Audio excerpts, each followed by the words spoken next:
बहुत कम लोग जानते हैं कि जब विश्वनाथ प्रताप सिंह उत्तर प्रदेश के मुख्यमंत्री थे, तब मुलायम सिंह यादव का इनकाउंटर करने का निर्देश उत्तर प्रदेश पुलिस को दे दिया था। इटावा पुलिस के मार्फत मुलायम सिंह यादव को ये खबर लीक हो गई। मुलायम सिंह यादव ने इटावा छोड़ने में एक सेकंड नहीं लगाया, एक साइकिल उठाई और चल दिए। मुलायम सिंह यादव उस समय विधायक थे। विश्वनाथ प्रताप सिंह उन दिनों बतौर मुख्यमंत्री उत्तर प्रदेश डकैत उन्मूलन अभियान में लगे थे।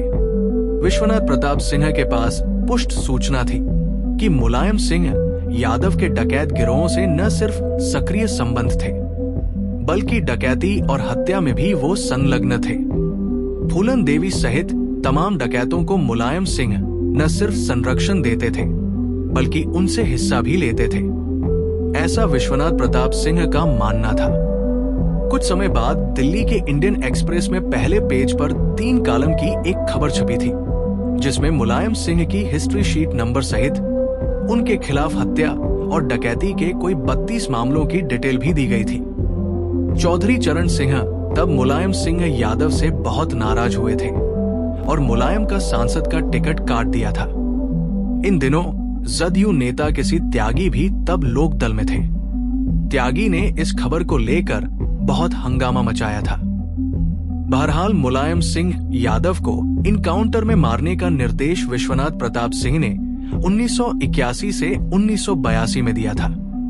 मुलायम सिंह यादव ने जो इटावा पुलिस में अपने सूत्र से ये सूचना पाई कि उनके इनकाउंटर की तैयारी है, तो मुलायम सिंह ने इटावा छोड़ने में एक सेकंड की भी देरी नहीं की। भागने के लिए कार, जीप, मोटरसाइकिल का सहारा नहीं लिया। एक साइकिल उठाई और गांव-गांव, खेत-खेत होते हुए, किसी न किसी गांव में रात बिताते हुए चुपचाप चौधरी चरण सिंह के घर दिल्ली पहुंचे। चौधरी चरण सिंह के पैर पकड़कर लेट गए। कहा कि मुझे बचा लीजिए, मेरी जान बचा लीजिए। वीपी सिंह ने मेरा इनकाउंटर करवाने के लिए आदेश दे दिया है। चौधरी चरण सिंह ने मुलायम सिंह यादव को अपनी पार्टी के उत्तर प्रदेश विधान मंडल दल का नेता घोषित कर दिया। विधान मंडल दल का नेता घोषित होते ही मुलायम सिंह यादव को, जो उत्तर प्रदेश पुलिस इनकाउंटर के लिए खोज रही थी, वही पुलिस उनकी सुरक्षा में लग गई। तो भी मुलायम सिंह यादव उत्तर प्रदेश में अपने को सुरक्षित नहीं पाते थे। मारे डर के दिल्ली में चौधरी चरण सिंह के घर में ही रहते रहे। जब कभी उत्तर प्रदेश विधानसभा का सत्र होता, तभी वो अपने सुरक्षा कर्मियों के साथ महज हाजिरी देने और विश्वनाथ प्रताप सिंह को लगभग चिढ़ाने के लिए विधानसभा में उपस्थित होते थे। लखनऊ से इटावा नहीं, दिल्ली ही वापस जाते थे। संयोग था कि 28 जून 1982 को फूलन देवी ने बहमई गांव में एक साथ 22 क्षत्रिय लोगों की हत्या कर दी। दस्यु उन्मूलन अभियान में जोर शोर से लगे विश्वनाथ प्रताप सिंह को इस्तीफा देना पड़ा। विश्वनाथ प्रताप सिंह की सरकार गई तो मुलायम सिंह यादव की जान में जान आई।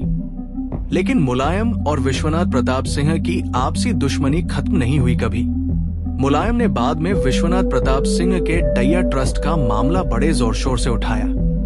तब के वित्त मंत्री रहे विश्वनाथ प्रताप सिंह बैकफुट पर आ गए थे। जनता दल के समय विश्वनाथ प्रताप सिंह प्रधानमंत्री थे और मुलायम उत्तर प्रदेश के मुख्यमंत्री। तलवारें दोनों की फिर भी खींची रही। मंडल आयोग की सिफारिशों को लागू करने का विश्वनाथ प्रताप सिंह का लाल किले से ऐलान भी मुलायम को नहीं पिघला पाया। वैसे भी मंडल के पहले ही उत्तर प्रदेश में बतौर मुख्यमंत्री रामनरेश यादव ने यादवों को आरक्षण पहले ही दे दिया था। 1977 से 1978 में तो यादवों का मंडल आयोग से कुछ लेना देना नहीं था, पर यादव समाज तो जैसे इतने बड़े उपकार के लिए रामनरेश यादव को जानता ही नहीं। खैर, लाल कृष्ण आडवाणी की रथ यात्रा रोकने का श्रेय मुलायम न ले ले, इसलिए लालू प्रसाद यादव को उकसाकर विश्वनाथ प्रताप सिंह ने बिहार में ही आडवाणी को गिरफ्तार करवाकर रथ यात्रा रुकवा दी थी। ऐसे तमाम प्रसंग हैं जो विश्वनाथ प्रताप सिंह और मुलायम की अनबन को घना करते हैं। जैसे कि फूलन देवी को मुलायम ने न सिर्फ सांसद बनवा दिया, और विश्वनाथ प्रताप सिंह को अपमानित करने और उनसे बदला लेने का काम भी किया। लेकिन जैसे बहमई कांड के बाद विश्वनाथ प्रताप सिंह को इस्तीफा देना पड़ा था, वैसे ही विश्वनाथ प्रताप सिंह किडनी की बीमारी के चलते मृत्यु को प्राप्त हो गए। मुलायम के जीवन का बड़ा कांटा निकल गया, जिस कांटे ने उन्हें साइकिल से खेत खेत की पगडंडी से दिल्ली पहुंचाया था। संयोग देखिए कि मुलायम की समाजवादी पार्टी का चुनाव निशान बन गया। शायद ये वही भावनात्मक संबंध था कि बेटे अखिलेश से तमाम मतभेद और झगड़े के बावजूद चुनाव आयोग में अखिलेश के खिलाफ शपथ पत्र नहीं दिया, क्योंकि शपथ पत्र देते ही साइकिल चुनाव चिन्ह चुनाव आयोग जब्त कर लेता। मुलायम समझदार और भावुक राजनीति एक साथ कर लेने में माहिर थे। आप जानिए कि वामपंथियों ने लोहिया को कभी पसंद नहीं किया। लोहिया को फासिस्ट कहते नहीं अघाते वामपंथी, लेकिन लोहिया की माला जपने वाले मुलायम सिंह यादव ने वामपंथियों का भी जमकर इस्तेमाल किया। उत्तर प्रदेश में तो एक समय वामपंथी मुलायम के पेरोल पर थे, जैसे आज कांग्रेस के पेरोल पर हैं। भाकपा महासचिव हरिकिशन सिंह सुरजीत तो जैसे मुलायम सिंह यादव के पालतू बन गए थे। जो मुलायम कहें, हरिकिशन सिंह सुरजीत वही दोहराएं। मुलायम को प्रधानमंत्री बनाने के लिए हरिकिशन सिंह सुरजीत ने क्या क्या जतन नहीं किए थे, पर विश्वनाथ प्रताप सिंह उन दिनों अस्पताल में होने के बावजूद मुलायम के खिलाफ रणनीति बनाई और देवगौड़ा की ताजपोशी करवा दी। मुलायम हाथ मल कर रह गए। मुलायम को एक बार फिर मौका मिला, लेकिन फिर लालू ने घेर लिया और इंद्र कुमार गुजराल प्रधानमंत्री बन गए। पर बाद में अपनी बेटी मीसा की शादी अखिलेश यादव से करने के फेर में लालू पत्नी तब की बिहार मुख्यमंत्री राबड़ी देवी के साथ लखनऊ आए। ताज होटल में ठहरे। अमर सिंह बीच में पड़े थे। सब कुछ लगभग फाइनल हो गया था। सो एक प्रेस कॉन्फ्रेंस में लालू ने मुलायम का हाथ अपने हाथ में उठाकर ऐलान किया कि अब मुलायम को प्रधानमंत्री बनाकर ही दम लेना है। लालू उन दिनों चारा घोटाला फेस कर रहे थे और बता रहे थे कि देवगौड़वा ने हमको फंसा दिया। खैर, विवाह भी मीसा और अखिलेश का फंस गया। ये 1998 की बात है।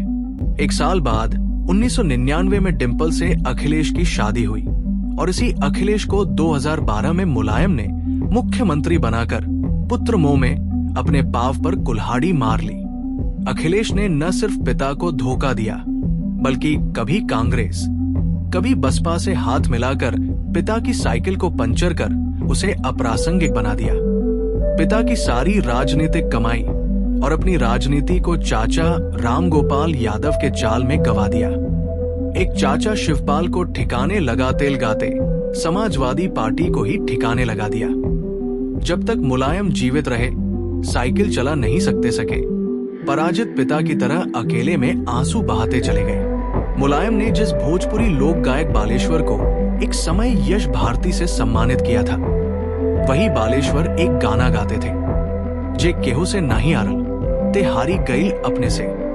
मुलायम बेटे से हार गए थे, पर साइकिल नहीं हारी है।